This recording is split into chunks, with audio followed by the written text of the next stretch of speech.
watching the latest episode of N1 from the End Zone. Click on the subscribe button so you can be notified when the latest content drops. Now, let's kick it. Ladies and gentlemen, welcome to N1 from the End Zone with your host, Nelson PV. You know who that is, and that is me. I am still grieving, ladies and gentlemen, and today I was planning on celebrating the Niners season by revealing my new logo and revealing my new podcast equipment and just having my buddy Alex and my little brother Alex both on here with me recapping the 49er season and celebrating a successful Super Bowl win. But we got Mahomes and we lost. And I'm still grieving. After the game, I turned off the TV, uh, went to the bathroom, came back into the man cave. I didn't want to be around Doris and my girl and her mom because they were watching like the Super Bowl too, and they were watching the celebration, and I didn't want to ruin it for them because I was watching it in the garage by myself because I have a tradition or a superstitious like the entire Super Bowl, the entire playoffs. I was watching it by myself. It's just something that I like to do. I feel like it, like I had my because I do it with like my Gore jersey that I've had for like 10 plus 20 plus years and like my Niner beanie, and I have those two, and like they never fail. Well, usually never fails. And then I was confident. I knew we were gonna win. It looked like we were gonna win. I was doing even my habitual smoking where I'm nonstop, just like smoking throughout the entire like last quarter, just so like just so we don't get burned or whatever. It's just like I have these like little habitual superstitious things that I do. Just like I think some of the you guys might know some of the Niner fans that are more popular that like do the OG Carnal where he grabs his like his bobbleheads and he kisses them or whatever. Um, yeah, just stuff like that. But I got my own, and that's why like my brother-in-law Renzo, who's my mentor, who like I love with all my heart, he was wanted to watch a couple of the games with me, and not to sound like an asshole because I love you, bro. But yeah, my like superstitious, my like the first Super Bowl that I watched in 2012, I watched it with my friends. We fucking lost. The last Super Bowl I watched with my brother-in-law, we fucking lost. This time I was like, okay, fuck everybody. I'm watching it by myself. I'm doing my like superstitious things, and we fucking lost. Um, Grieving, but you know what? It's okay. Future is bright for the Niners. We will be back with a vengeance. I guarantee it. I guarantee it. I fucking guarantee it. Brock is only 25 games into his career. The future is definitely bright, guys. So don't let this Super Bowl loss perish because at the end of the day, Brock isn't even halfway near the height of his powers, okay? Like this is prime Patrick Mahomes, and uh we were literally oh my god, there were so many. We were a field goal, we were an extra point away and a defensive stop from winning that game. We were a defensive I will get into that here in a little bit, ladies and gentlemen, but it's okay. Future's right. The future's bright. Also, I like also my superstitions also say the football gods were not with us. Dre Greenlaw getting injured running onto the field and injuring his Achilles, maybe tearing it. Come on, come on. If that one didn't seem funky, and I'm not saying like he didn't like it was a scripted or anything, but if you guys believe in superstition, if you guys believe in football gods, or if you guys believe in God in general, um, that came from above. And yes, stuff like that doesn't happen. To be completely honest with you, considering the turf conditions that the Niners reported on saying that it wasn't adequate, I wouldn't be surprised if that had something to do with Dre Greenlaw being injured and causing him to injure his Achilles running onto the field. Something might have happened during the week. We don't know. It wasn't reported. And the moment he went out, that defense opened up for Travis Kelsey. God damn, it cooked us. But hats off to Brock Purdy, because Brock Purdy in the biggest of moments showed that the moment wasn't too big for him, but the moment was definitely too big for Jake Moody. And from preseason, I was saying Jake Moody was going to cost us a game. He might cost us the Super Bowl. And not saying that he was the sole reason why we lost that Super Bowl, but he did miss the extra point that wouldn't put us up by 4. And if the defense held them to a field goal. I'm not saying they would have scored a touchdown, but if they score a touchdown, who's to say Brock can't drive us back down? Also, I understand the perspective that we shouldn't. I'm getting ahead of myself. I'm getting ahead of myself. So actually, let's just dive right into the Super Bowl, because we're going to just talk about the Super Bowl. We're going to talk about 49ers future and the Golden State Warriors. So, excuse me. I like Coke. It's my soda choice. Don't drink it if you. Fuck it. I just drink it. It's good. I like it. Anyway, so this this episode's going to be therapeutic, and we're just going to get into it. So the Chiefs, the fucking Chiefs. This kind of sucks for me, because if the Chiefs played any other fucking team other than the Niners, and I regret picking the Ravens over the Chiefs. I don't know what the fuck I was thinking about.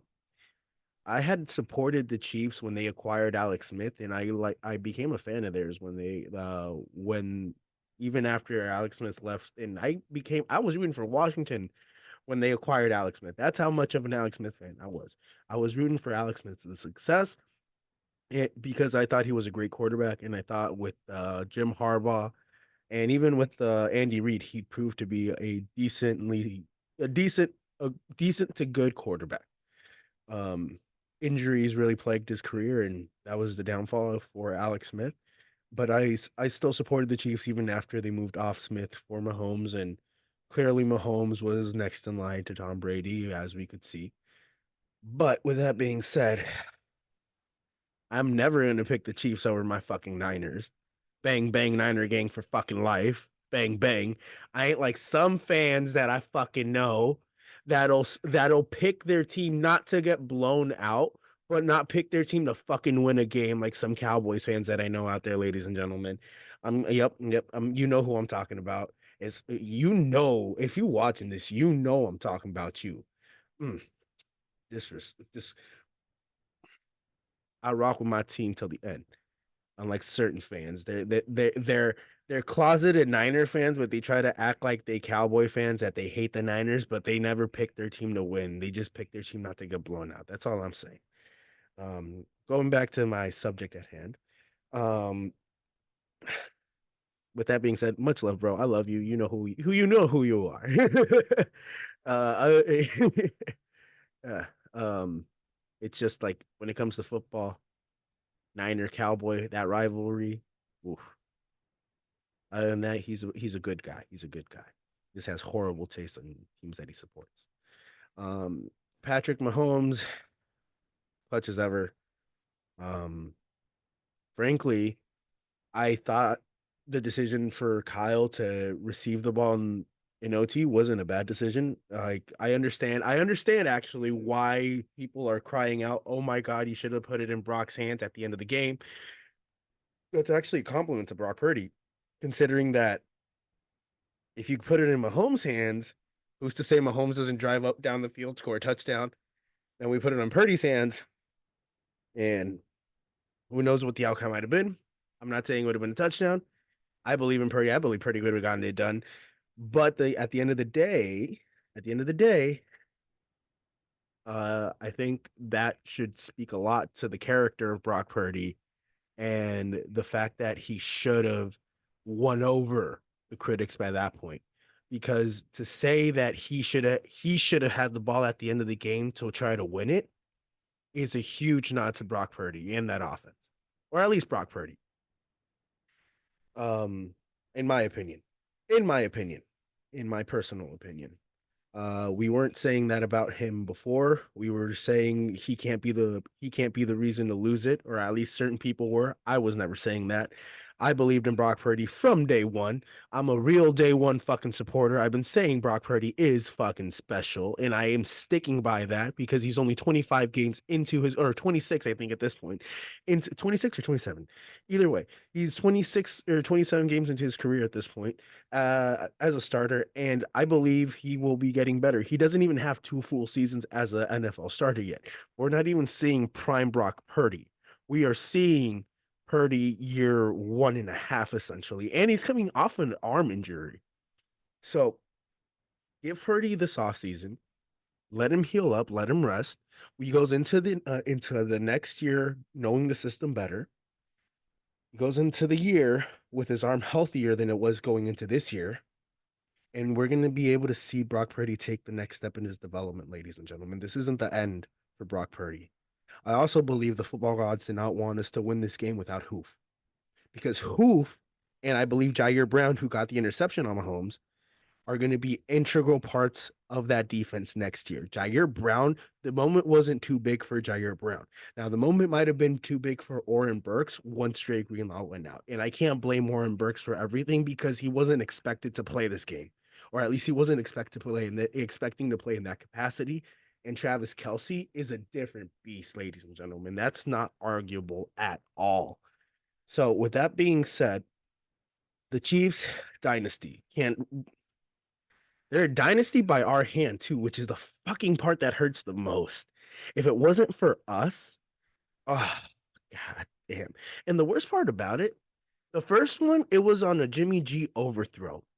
There were a couple of overthrows from Brock in the end zone, but it was actually under duress. The Jimmy G throw, it was at least when he wasn't really pressured and he had Emmanuel Sanders open in the end zone. Brock, the offensive line collapsed. Dude was getting rushed, and that's why the ball was tipped when he threw it, and it didn't come out right, and he overthrew a couple of them. He rather have overthrown it than thrown it short and intercepted. That you got to give Brock that credit because that's what he was going through his mind. He didn't want to be the reason to lose it, and he put us in positions to win it.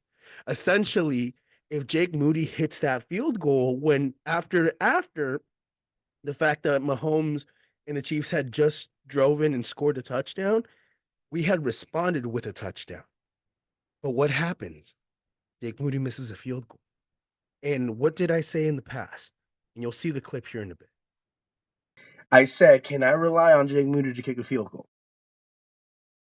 Boy, credit to where it's due. After that, maybe you know what? Maybe it's big game jitters that he gets at the beginning of the game, and then he eases in, and it's like, oh, you know what? It's just a kick. I got this. But yo, Jake, get it, boy. You need to get it together, dog. Because I need you. We're gonna need you in the Super Bowl, Jake. We're gonna need you in the Super Bowl. This is a pick'em game.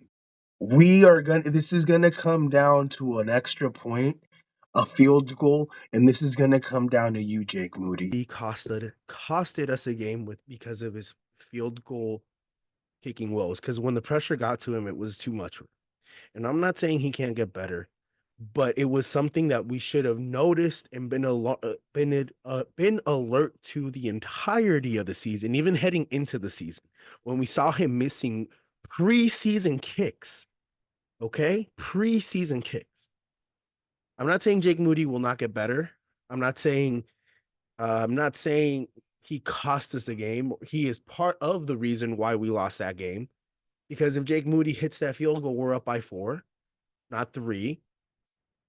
And if Jake Moody hits that field goal against Cleveland, we win that game. And we overcame the missed field goals Jake Moody had in the divisional and the NFC Championship game. But against Patrick Mahomes and the Kansas City Chiefs, Patrick Mahomes, Andy Reid, and Travis Kelce, and Chris Jones, and Spags, that's a legendary team. And we're already down Hufanga, and we lose Dre Greenlaw in the most inopportune time. Oh, and let's also not act like Debo and Ayuk both showed up to play. Like they literally were shut down by the Chiefs cornerbacks. And same with Kittle.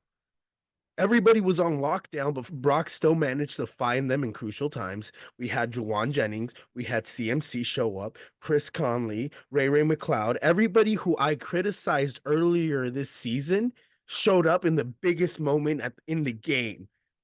They showed up. They showed up. And the one year, in the one fucking year, we don't have an elite defensive play caller like D'Amico or Robert. We go to Steve Wilkes, who in his respect, he is a great defensive minded defensive coordinator for DBs or whatever. In his respect, what he did with Carolina last year or a couple years ago was significant. He's a very respectable person in the league, but we knew that his pairing with our defense and the style of play that we had wasn't wasn't meshing very well, and we knew that there were issues. And because the one time we needed our defense to get the stop after the offense had handled it, they couldn't. And it's ironic because when you look back at our history, when the defense needed to get the stop to give the ball to the offense, and we needed to rely on Jimmy G to get it done, they they did it, and Jimmy couldn't get it done. This time, Brock did it. He got it done. Our special teams and our defense let us down. And also, Kyle, I know Brock is, in my opinion, I know Brock is special. But when Mahomes threw that interception coming into the second half, I knew you were going to try to test. I knew you were going to try to test the Kansas City secondary and you were going to try to pass the ball. The reason why I knew you were going to do that was because you thought you guys had done enough in the first half to try to see if the passing game would open up. But the issue with that is, if I knew that, do you not think Spags might have known that? If me, who doesn't play football, who doesn't know NFL football the way that you know it.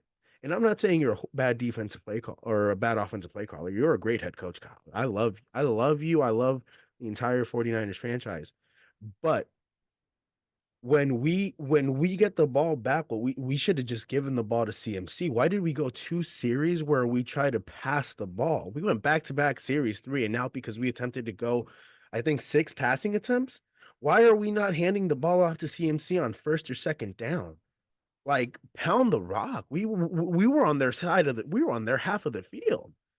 And I get it. We want to test him. We want to keep him true. We want to keep him honest. But I think when Mahomes threw that interception and we decided to go three pass attempts, we went 3-and-out with 3 pass attempts. That was a missed opportunity for our offense to capitalize and gain some momentum going into the second half. And then what happened? The botched field goal or the botched punt, muff punt. They score a touchdown. And credit to Brock and the offense, CMC, the entire offense, because when they scored that touchdown, what did we do? We marched right up the field and we scored a touchdown. We took the lead back.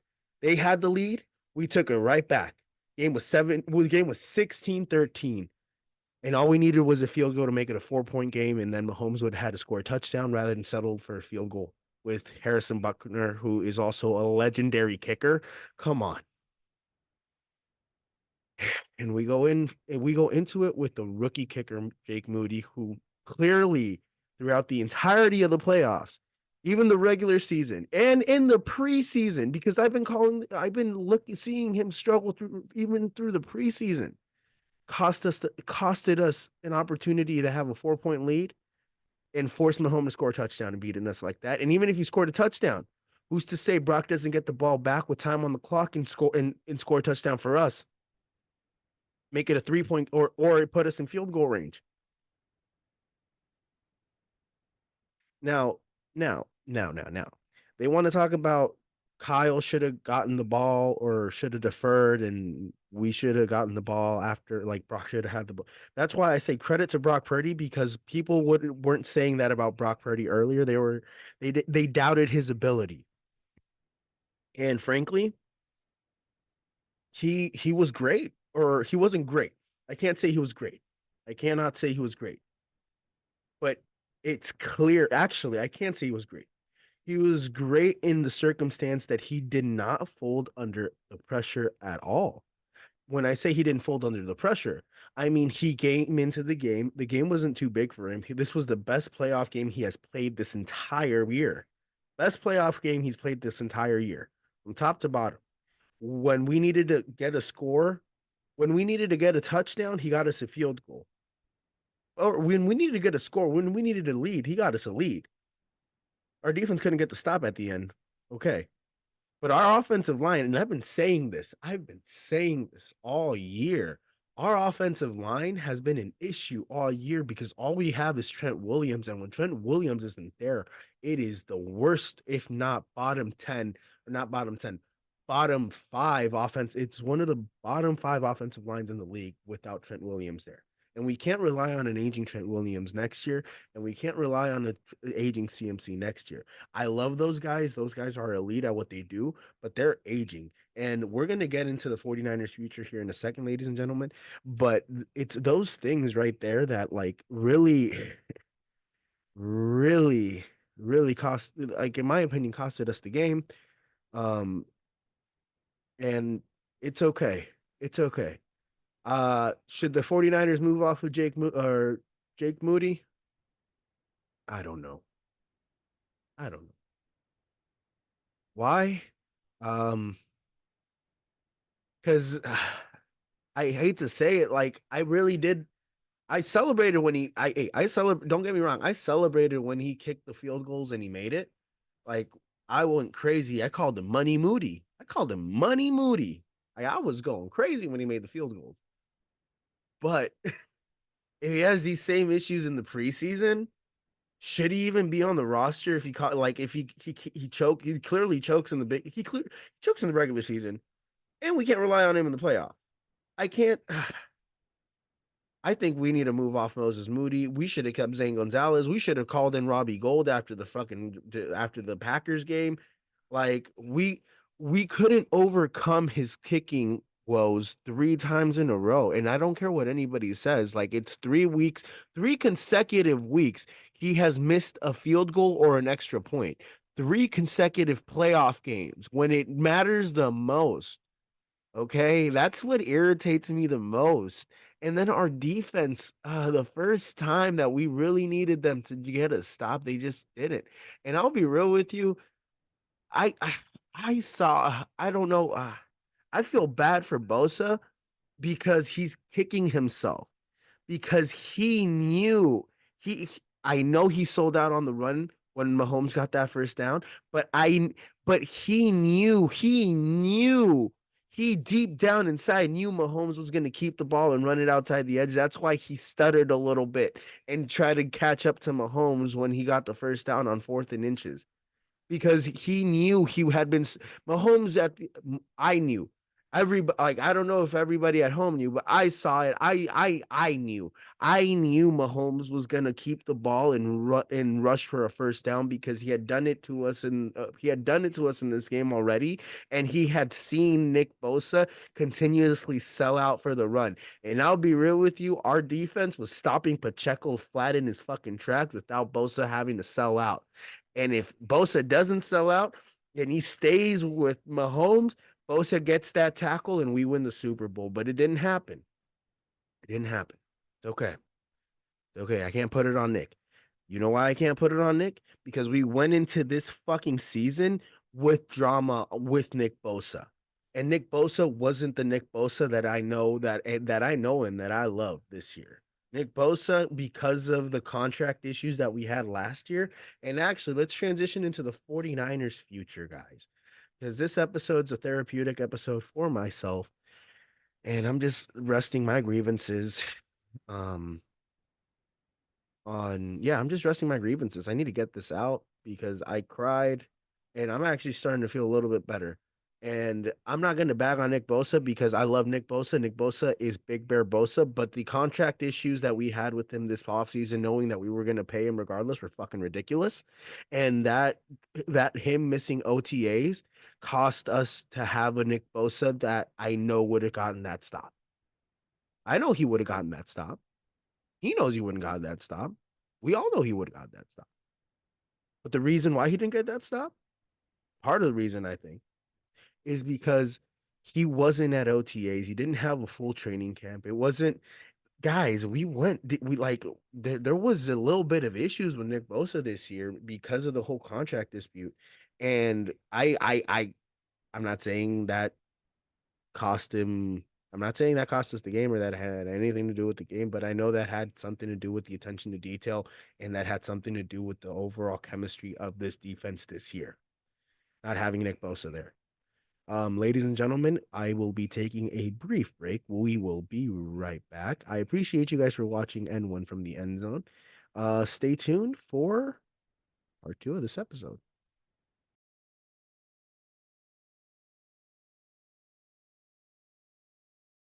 Ladies and gentlemen, welcome back to part 2 of N1 from the End Zone, episode 13.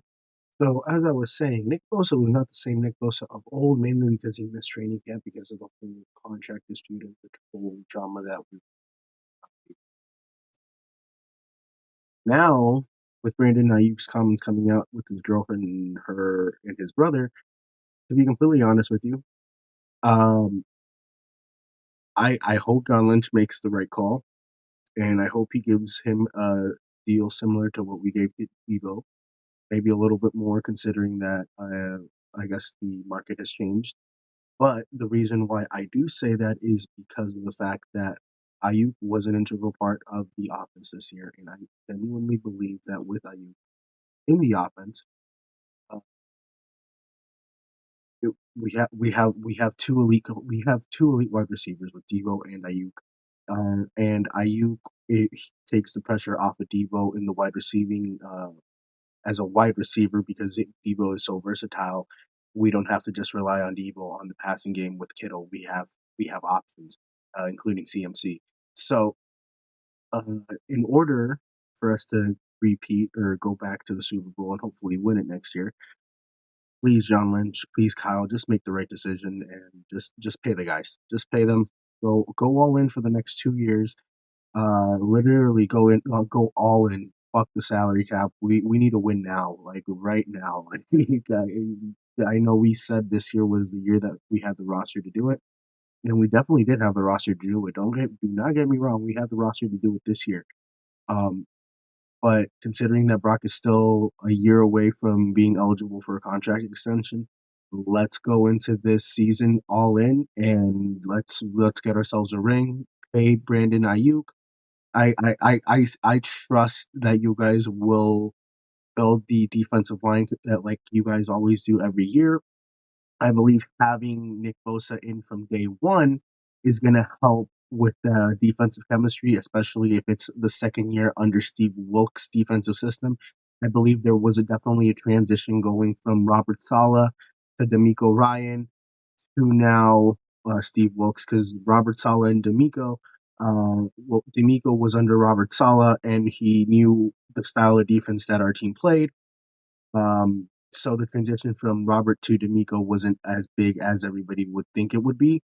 This year, we basically changed our entire defensive system under Steve Wilkes. Uh, it was essentially a brand new system, and one of our key pieces, which is Nick Bosa, wasn't in training camps or OTAs when key aspects were being put into place. So I believe next year defense is going to be better. If Steve Wilkes it does come back, I believe they're going to take a step forward. Um, I really hope I'm praying because my heart can't handle it anymore, ladies and gentlemen, that they don't go into next season with any off-season drama. Hey, Brandon, pay the guys that need to be paid. Go fucking all out. Fuck the salary cap. We need to win now, like right now. Like it's annoying. Like just being there like basically being like a step or two away every single fucking year is annoying. And if you guys are serious about this, like next year, everybody needs to go into the season with a mission and on the same page. Spend all the money on medical resources because we know Brandon, we know Debo, we know George, we know our core, our elite players that are getting older. They are injury prone at this point in their careers, and if we want to make a run, we need to make sure that they're healthy when it matters the most. So please spend all the money you can on medical equipment, elite medical staff, training regimen, whatever you have to fucking do. Just spend it more. Fuck, fuck the Cowboys. We need the championship more than they do. I don't care. Like we're real contenders. We are in line. God damn, it's just so frustrating. Ah, so frustrating. Just being so close and not being able to fucking close the deal. Um, Our secondary is going to be fine next year with Hoof and Jair Brown. Uh, our I believe what's it called? I believe Brock is going to take a step forward. He's only 27, 26, 27 games into his young career. He'll be able to read defenses a lot better. People forget that he came into the season with an elbow injury, so his arm wasn't fully at 100%. I don't care what anybody says. This wasn't the best Brock Purdy or the strongest Brock Purdy that we're going to see. Next year, his arm is going to be a lot healthier, and with a much healthier arm, and with another year under Kyle Shanahan's system, with the weapons around him, we're going to be competitive again if everybody can stay healthy. And even if we suffer a loss, I believe Brock will be since I believe Brock is a top 10, I personally believe he's a top 5 quarterback. Now can say he's a top 10 quarterback because of the way that he performed in the Super Bowl, because of the way he performed in this playoff. But the Super Bowl wasn't too big for him. He did what he had to do. Literally, the defense and our kicker, when it mattered the most, didn't come through, and that's okay. That's okay. Uh, Jake Moody, I hope if he earns a spot on the team and he earns our trust next year, he should be on the team. But if he doesn't, and you see early on, like in the preseason, that he's continuing to struggle, he shouldn't be on the team. I don't want to I don't want to take call for anybody's job, but we were seeing his struggles from preseason, and then when it mattered in the regular season against the Browns, he couldn't come through for us, and then we overcame it in the playoffs. But every playoff game, he missed an extra point or a field goal. So there is definitely trust that needs to be earned at that position because we definitely need to find the right kicker. We need to improve the offensive line, especially the right tackle position. I believe McKibben would be a better interior offensive lineman than he is a right tackle, and that hasn't been an right tackle hasn't just been an issue this year. It's been an issue since we've had McGlinchey. We need to find the right guy for that position, and we need to draft another running back so we can run a dual running back system like they run in Green Bay with AJ Dillon and Aaron Jones. Maybe draft another.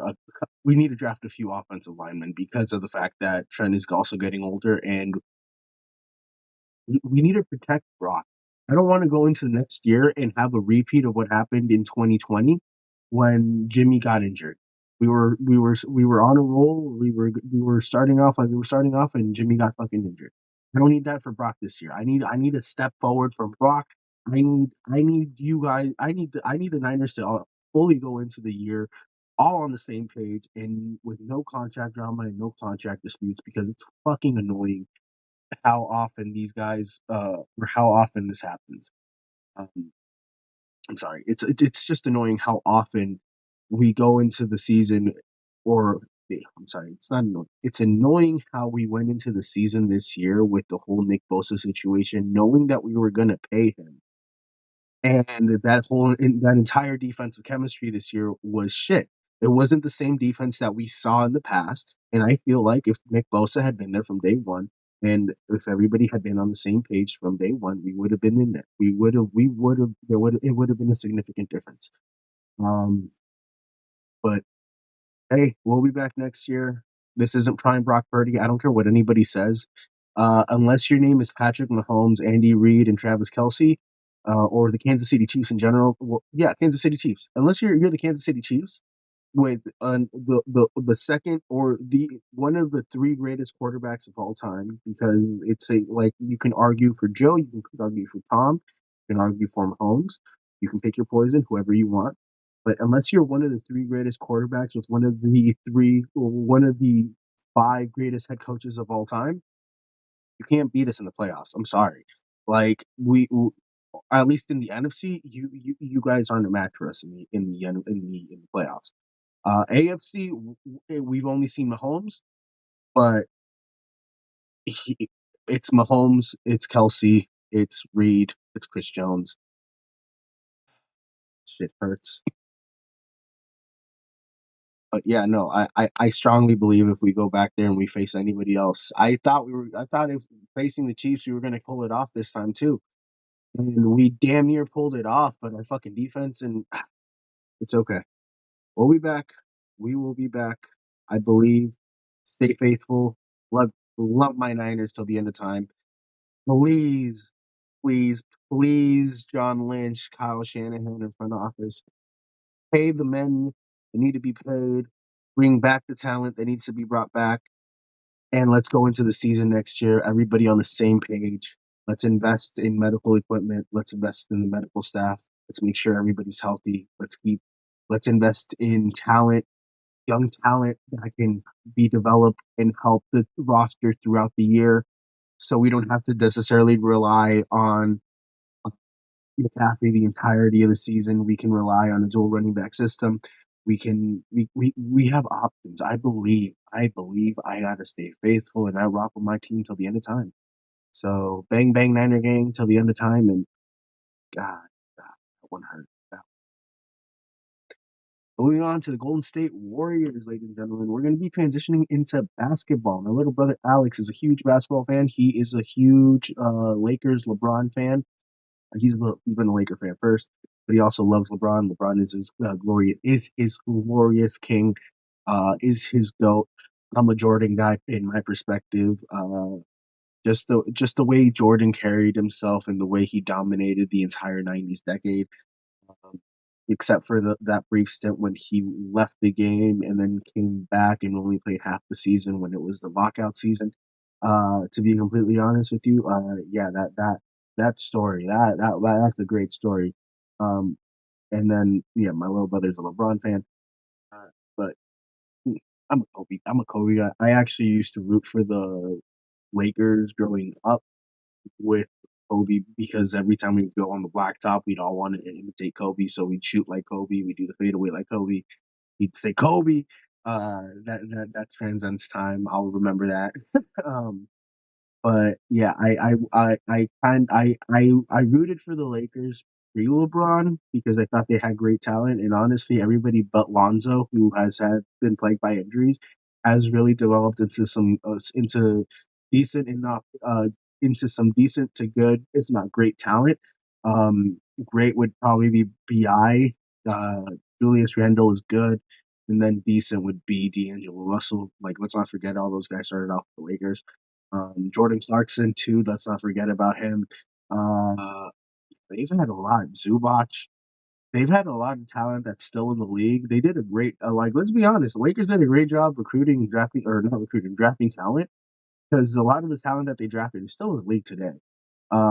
But they were in a microwave and they were in the microwave era. They wanted to win now and they brought in LeBron James. But that's not neither the here nor there. Me and my little brother, we can get all into that here while we talk about the NBA season now that the football season is over.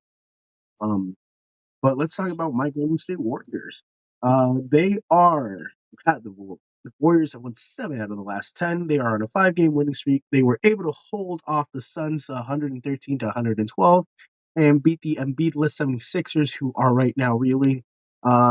They have come together uh, since the trade deadline, in my honest opinion, or around the trade deadline, because of the fact that I believe they knew that moves weren't going to be made unless Curry's approval was given. And knowing and having that security on the team allows them to play more freer, allows them to know what their roles are going to be for the remainder of the season, and just puts everybody on the same page. So I think right now in the final stretch, we're gonna. I don't think the Warriors. I honestly, it's a long shot for me to say that the Warriors are going to win the NBA championship this year. But I see them being a play-in to play-off team, probably losing in the second or first round, just because the chemistry isn't there. The guys are getting older, and I believe drastic moves need to be made. Bob Myers left because he didn't want to be the one to break up the core, I believe. I don't know if he's come out and said that publicly. I have to go do my research there, but I honestly believe, as much as I love Clay, as much as I love Dre, somebody got to go. Maybe you can keep those two at a reduced cost, but I know Clay wants to get his money. And we just signed Draymond for another 3 years, so I'd move off Wiggins. I'd find a way to bring in somebody to pair with Steph, because Steph is still elite. I believe Steph is still elite. I wish Steph would still be considered in the MVP conversation, but it just ain't gonna happen anymore because of his age and because of how the Warriors have been playing as of late. Um, so also the Warriors, let's also just say the Warriors are they're not necessarily beating impressive teams. They're beating teams that they're supposed to be beating, and that's great. That is awesome. That's awesome. Um, but when tougher competition comes, will they be able to step up? And that's why I don't believe they're going to make a run this year. I believe they're going to be they'll either win their first round series or they'll lose in the second round. Or they'll lose in the first or the second round, but I don't think they'll make it further. Uh, Shout out to Golden State. I hope the future's right. I honestly thought Moses Moody, Jonathan Kuminga, Jordan Poole. I thought all of those guys were going to be able to develop and step up, and god damn, Jordan Poole, man, he really fell off. He really fell off. That bitch slap that Draymond gave him really fucked him up. Moving on to empowering with positivity. So we're gonna end this episode on a positive note, especially because this episode has been a bit therapeutic for me. I've been able to let my grievances out a little bit. I'm still suffering inside. The more I could talk about it, the more it hurts. But so, out of your failures, reflect on the positives, embrace the experience, learn and become stronger from it. It is okay to take some time to gather your thoughts and emotions, but never give up hope that someday you will get it done. Legends are made from the adversities they have to overcome because everything was given to them. I say that because we Niner fans, we individuals, we have to go through adversities on a daily basis. And if you ever give in to your adversities, and if you ever just give up, you've essentially just given up on life. You've essentially just given up on yourself. And I don't want anybody to ever do that. And if you do that and you give up hope, the future's bleak.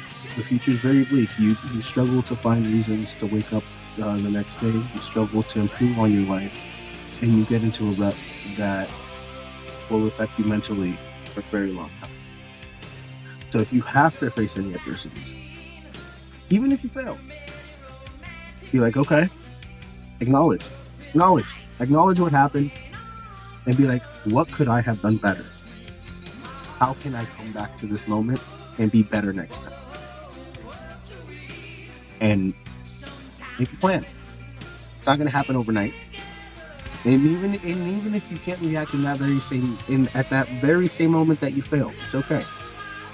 Take some time, but always go back to that. Always go back to it.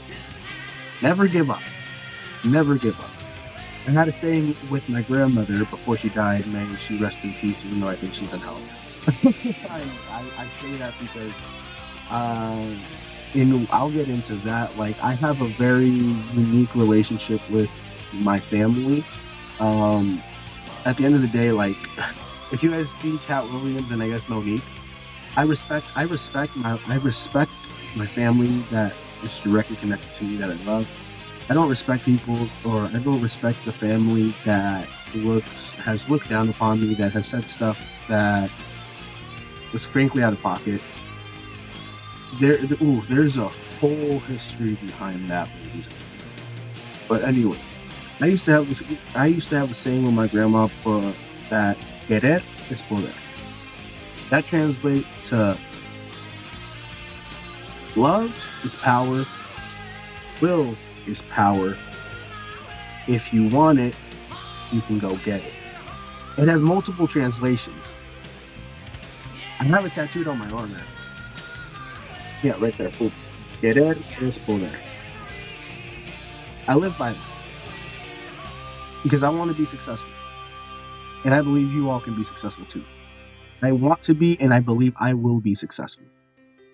I love you guys. I appreciate you guys. Thank you for watching N1 from the End Zone, episode 13. If anybody hasn't said it to you guys, I love you. I appreciate you. You guys are fucking awesome, and I appreciate you guys for watching my content. Guys, I'm changing the logo. Stay tuned for that. We're transitioning into the NBA. Oh, and also I'm going to be talking about wrestling, especially Road to WrestleMania season. I am a wrestling fan. I was training to be a wrestler. I had the opportunity to meet Cain Velasquez, Psycho Clown, Will Ospreay while I was training with PWR, Pro Wrestling Revolution. Shout out to them. They are a great wrestling school. They've had a hand in Will Hobbs and Jungle Boy becoming the stars that they are with AEW. I even believe Bailey United had a brief stint with them. Don't quote me on that. But they have a track record of success. They work with Ultimo Dragon. Yeah, shout out to PWR. They gave me an opportunity to learn about the wrestling industry and meet a lot of legendary and great wrestlers in the industry.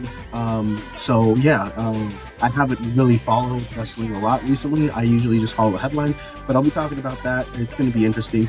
Guys, please subscribe, like, and comment on the video. Share this with your friends, family, and partners. If you guys got pets, cows, anything, share it with them too. Make some money with my picks because I will be giving you NBA picks as well, soccer picks. We'll see what sports picks we'll be talking about, and I'll give it to you guys. And listen for some positivity. I appreciate you guys. I love you guys. And stay tuned for more. Thank you guys, and stay safe out there, okay? Bye-bye.